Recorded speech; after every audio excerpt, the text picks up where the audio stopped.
একদিকে বলা হচ্ছে তেলের কোনো সংকট নাই, আরেকদিকে বাস্তবে কি ঘটতেছে সেইটা তো সম্পূর্ণ ভিন্ন। তিনি যে বিবৃতি দিয়েছেন আমি বাস্তবের সাথে এর কোনো মিল খুঁজে পাইনি। তো সেই বিবৃতি দিয়ে কি হবে?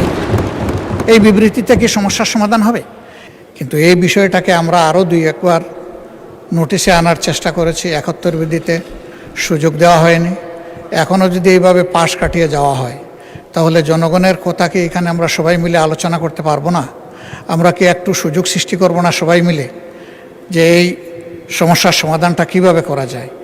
আমরা তো কাউকে দোষারোপ করার জন্য এই আলোচনায় যাচ্ছি না, আমরা বাস্তব অবস্থাটা জেনে কি করা যায় সেই বিষয়েই তো আমরা কথা বলতে চাচ্ছি। তো এখন যদি এই সুযোগই দেওয়া না হয় তাহলে আমরা কি ধরে নেব? আমরা ধরে নেব যে জনজীবনে এখন যে প্রবলেমটা সবচেয়ে বার্নিং, এইটাই আমরা এই সংসদে আলোচনা করতে পারলাম না। এটা কি আমাদের জন্য একটা দুর্ভাগ্য হবে না মাননীয় স্পিকার? দেশের মানুষ তো প্রত্যাশা করছে।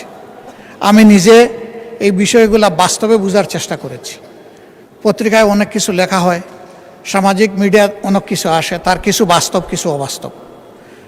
নিজেকে বোঝার চেষ্টা করেছি আসলে কতটুকু বাস্তব, কোন জায়গায় কোন সমস্যাটা।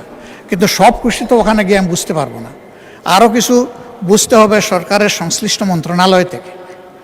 আপনি বিবৃতির কথা বলেছেন, তিনি যে বিবৃতি দিয়েছেন আমি বাস্তবের সাথে এর কোনো মিল খুঁজে পাইনি। তো সেই বিবৃতি দিয়ে কি হবে? এই বিবৃতিতে কি সমস্যার সমাধান হবে? একদিকে বলা হচ্ছে তেলের কোনো সংকট নাই, আরেকদিকে বাস্তবে কি ঘটতেছে সেইটা তো সম্পূর্ণ ভিন্ন। এবং দেখতেছেন যে এই নিয়ে দারুণ অসন্তোষ মানুষের মধ্যে। আমরা যদি এখানে একটু খোলামেলা আলাপ করতে পারি, সঠিক তথ্যগুলি যদি এই ফ্লোরে আসে, আমরা সবাই দায়িত্ব ভাগ করে নেব। জনগণ তো এই দেশে আমাদেরকে প্রতিনিধিত্ব করার জন্য এখানে পাঠিয়েছে। এই জনগণকে সঠিক জায়গায় আনার জন্য আমরাও দায়িত্ব পালন করতে চাই। তাইলে যদি আমাদের নোটিশগুলো এইভাবে কোনোটাই আলোচনায় না আসে, যদি বিবেচনায় না নেন, তাহলে মাননীয় স্পিকার এখানে থাকবো কেন? কী জন্য এসেছি? জনগণ তো তাদের প্রয়োজনে আমাদেরকে পাঠিয়েছে, আমাদের প্রয়োজনে তো এখানে আসেনি। সেই প্রয়োজনে যদি পূরণ করতে না পারলাম, থাকার তো কোনো সার্থকতা নাই।